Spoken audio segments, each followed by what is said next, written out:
you to this tremendous community panel. I think, as you guys probably heard, any one of these individuals could have filled the whole day with their stories and the wisdom that they bring from their experience. And so we apologize for making you guys keep it so short. And we really are looking forward to continuing the discussion as we move to the breakout groups this afternoon. So please hold some of these thoughts in your head as we continue to think about how do we move this work forward coming out of today. So thank you guys. I especially want to thank Yvonne, who stepped in this morning at very short notice to be part of this panel. So thank you.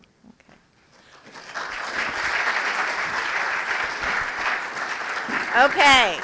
I'm going to introduce our last speaker for the morning. Really delighted to have with us Dr. Courtney Carignan. She is an exposure scientist and an environmental epidemiologist whose research investigates contaminants in food, water, consumer, and personal care products in order to protect reproductive and children's health, which is the focus of her research. She's an assistant professor in the Department of Food Science and Human Nutrition and Pharmacology and Toxicology, which is a mouthful, at Michigan State University. And she's going to be talking with us today about some really exciting work that is coming out of the PFAS Northeastern Conference, working to build social networks among impacted communities across the country, beginning of social movement. So Courtney.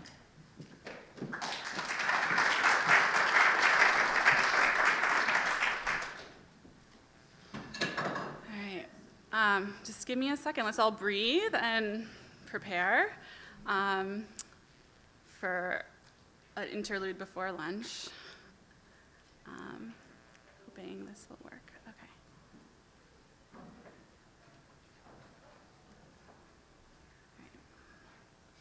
right. Okay. So this morning I'm going to do something a little bit new for me. I usually come and talk about PFAS and health effects and all the great stuff that Dr. Birnbaum shared. So this morning I'm going to share the story of how I came to help organize the National PFAS Conference at Northeastern and how its unique structure has helped to create badly needed movement on the issue of PFAS drinking water contamination. So I'm going to go way back for just a minute. I first started in this field about 20 years ago, working as an environmental consultant and risk assessor. And for about 2 years, I led a response action for a rural community with contamination in their private residential wells. So that should sound familiar to some of you. Their water contained a commonly used industrial solvent called trichloroethylene, or TCE. TCE is a carcinogen that affects both the kidney and the liver, but at the time it wasn't listed by IARC. There was a class action lawsuit as well as a wrongful death lawsuit in that community. The wrongful death was for a mother who had passed away from kidney failure, leaving behind 3 young children. Her home had the highest levels in the community, and she had lived there her whole life. I remember being really upset when I learned that it took 20 years from the time that the contamination was discovered in the water in that community to the time that they tested those wells, which were just downstream of the plume. And despite being diligent to stop the exposure once they finally did test for those homes, nobody seemed to be able to tell them what it meant for their health. And they had lots of questions, and they would ask me, and I thought, there just must be a lack of science, right? And I like science, and I wanted to help. So I enrolled in a doctoral program, and not long after I stopped working in that community, the woman who lived across the street from that mother was diagnosed with liver cancer, and she had to have 3/4 of her liver removed. And again, I was really upset because at this point it was 4 years after the time that that contamination had been discovered, and I thought, well, maybe if she had received medical monitoring back when they finally did test and they found it, they could have caught it sooner and improved her prognosis. So I entered my doctoral program with a resolve to help make sure that that kind of thing wouldn't continue to happen. I was in the doctoral program studying environmental health at the Boston University School of Public Health, specializing in exposure science and epidemiology in community settings. And I worked in the lab of Dr. Tom Webster. And he studied PFAS. He actually was a scientist on the Sea Health study. He also studied flame retardants. And so flame retardants are chemicals that are added to products to help reduce their flammability.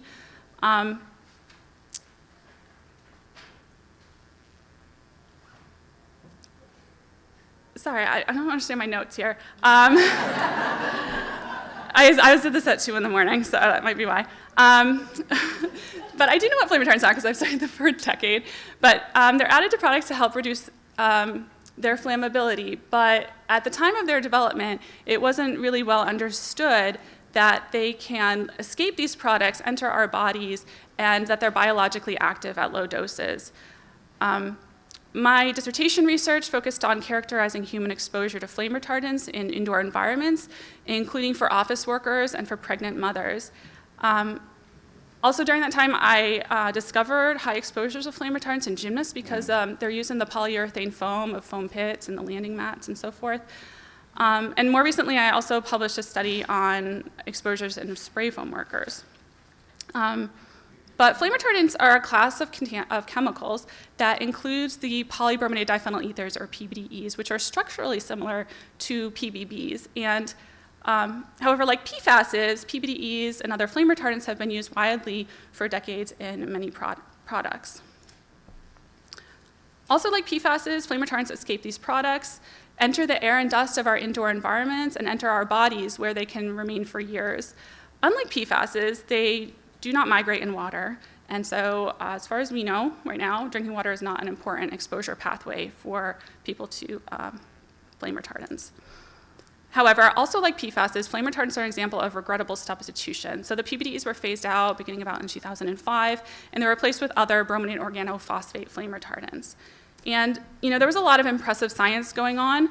Leading chemists like Heather Stapleton from Duke University, was one of my collaborators and mentors, used non-targeted techniques to forensically identify replacements because the replacements were protected by trade secrets, so we couldn't know what they were, and then we had to do all this fancy science to try to figure out what it was. It took a while.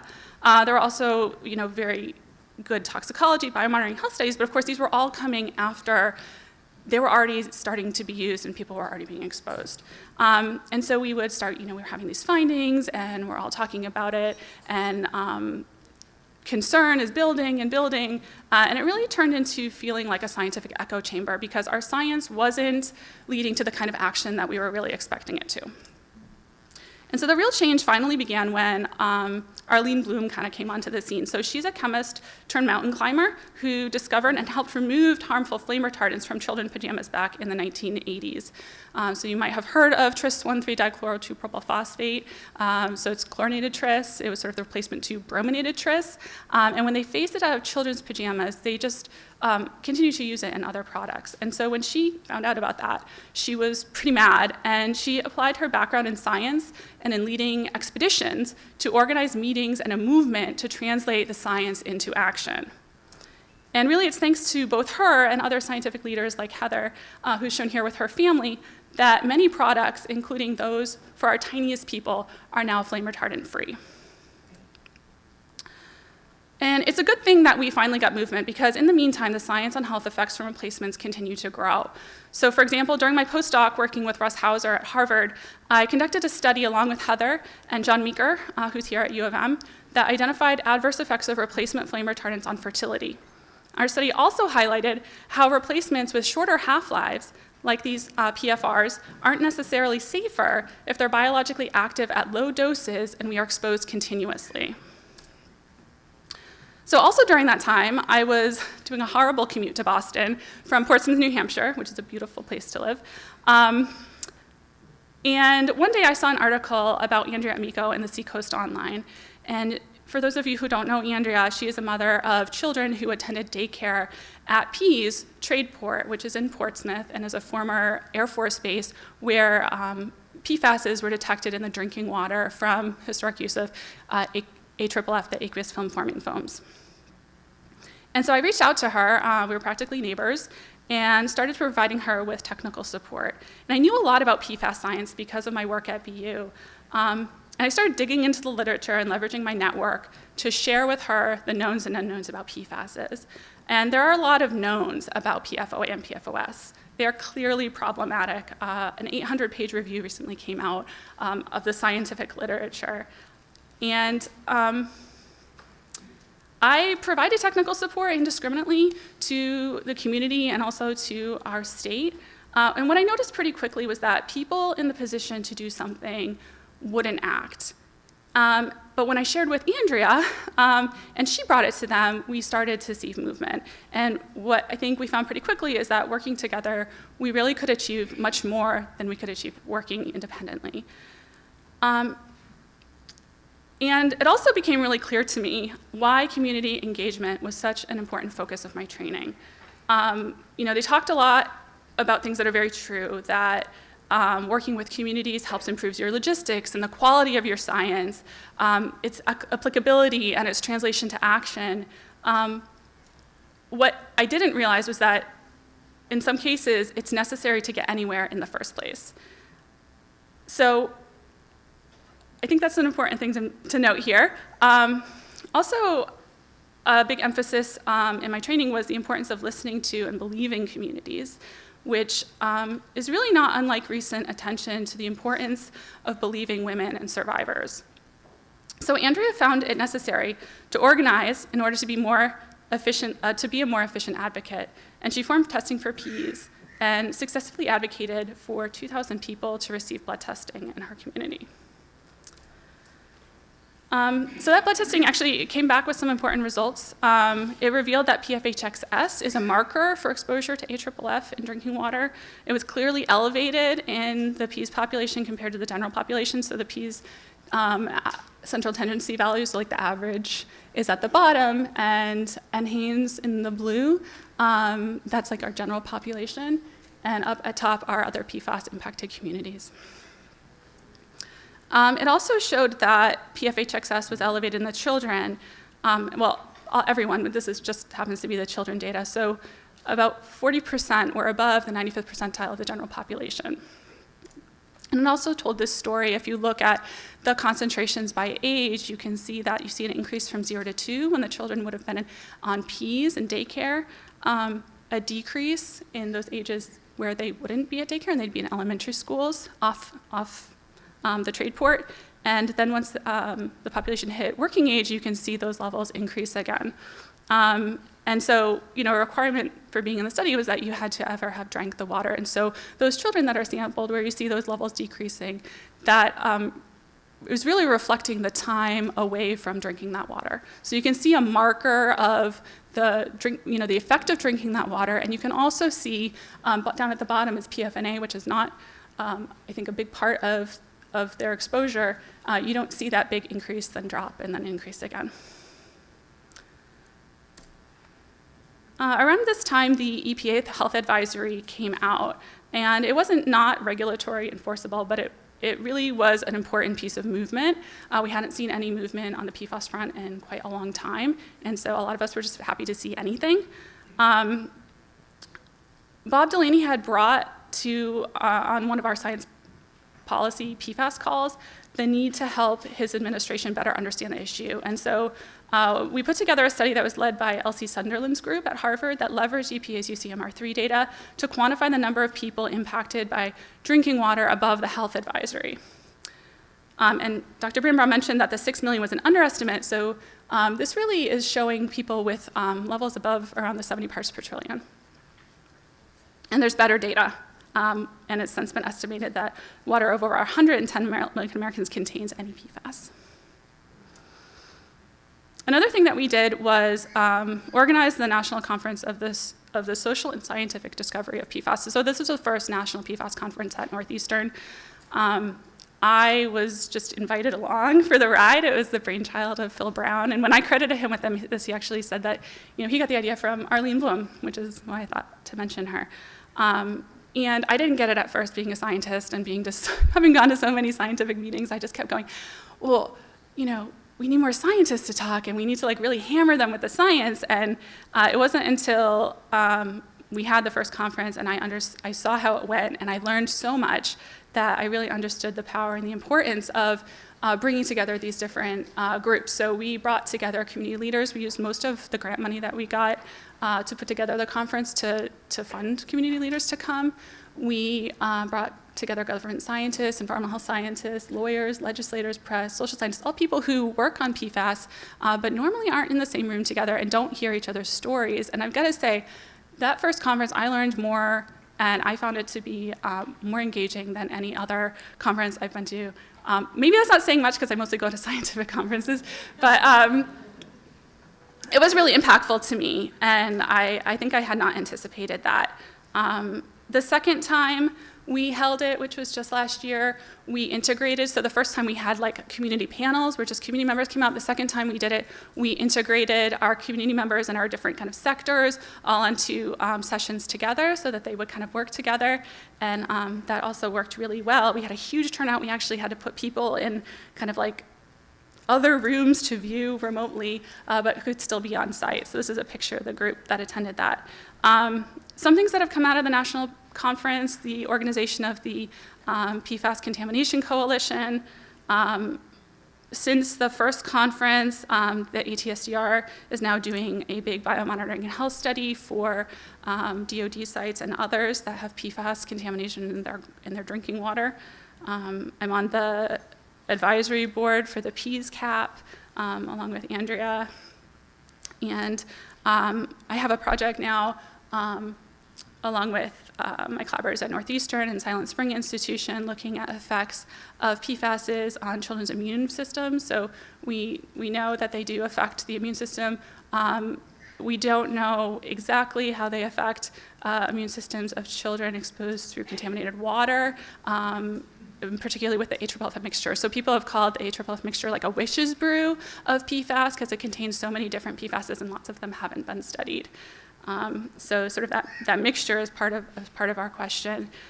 We have developed the PFAS Exchange, which is an online resource center. I actually have a poster on this. I've got like 5 posters in the next room. 4 are mine, 1 is Phil's. So come check them out. PFASexchange.org is the website, and it has some useful resources, including a data interpretation tool is coming. Sorry, I just want to plug it just for a second. There's also a connecting communities component, so it lists different community organizations to help you connect with other communities, and we'll get back to that later, but okay. See, this is where I fell asleep. I mentioned 110 million Americans with impacted water. This is a map from EWG and the Northeastern group that's just trying to visualize the contamination that's been found. I mean, we've seen a huge explosion in discovery of contaminated sites over the past 5 years. You'll see the concentration in Michigan. In part, that's because Michigan is has one of the most intensive monitoring programs of any state in the US. They've monitored over 2,000 public water systems that serve 80% of state residents, including community water supplies, schools, and child care providers on their own wells and tribal water systems.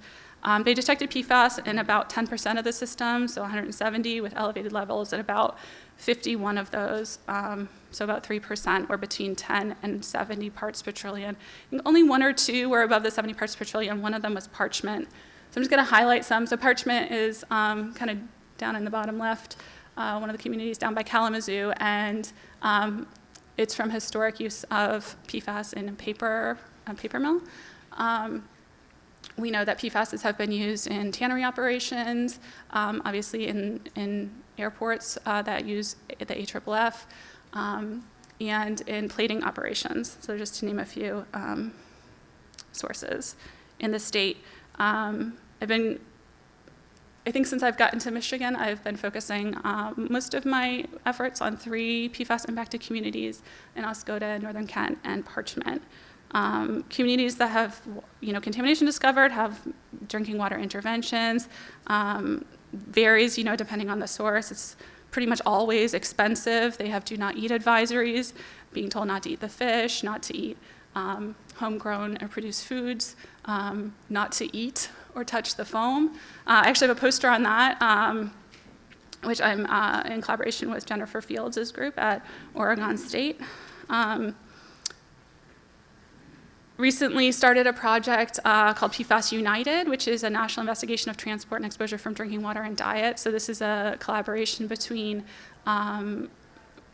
myself, Chris Higgins at Colorado School of Mines, John Adgate at Colorado School of Public Health, Detlef Knappe and Owen and Jane at NC State, and also Heather Stapleton at Duke.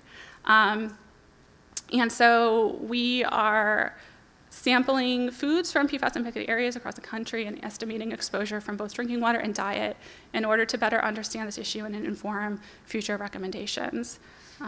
So we're actually kicking off our sampling, our field effort. I'm not sure what to call it and come up with a good name, but we are enrolling participants from Parchment starting this spring. So we'll have a kickoff event hopefully in April.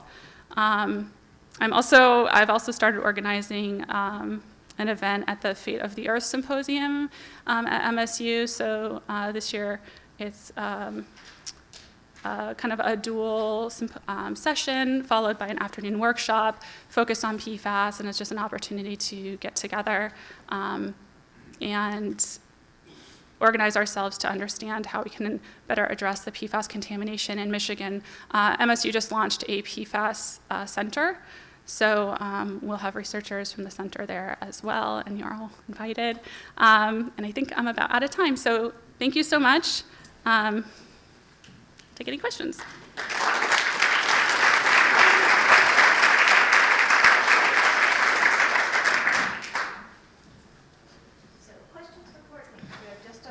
And again, please repeat the questions for the webinar. During these discussions, we really not talked about the precautionary principle. I know that the European Union is moving in that direction. I think it's a way to circumvent some of these contaminations. Is there any discussions about that at the universities or at the state agencies to try and force companies to prove that their chemicals are safe before they release them into the environment and into our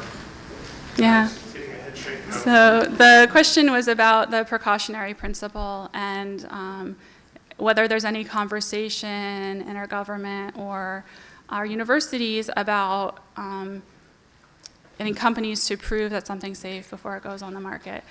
And I'm sorry that I'm not a policy person. I always get these questions and I always feel like I'm not the best person to answer them, but I will try. I believe that TSCA, and I'm looking at Linda, TSCA reform was supposed to creep towards that.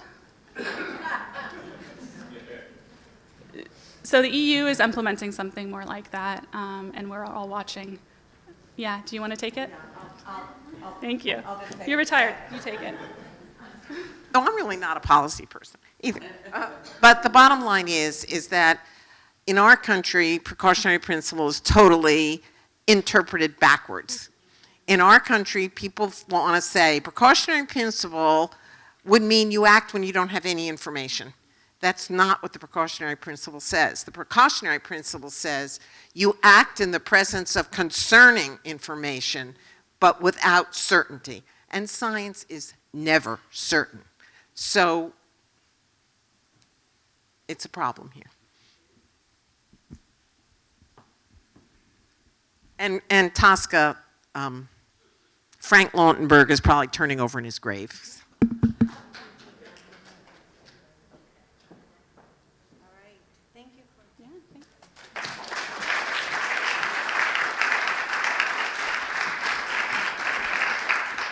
Okay, we are going to break for lunch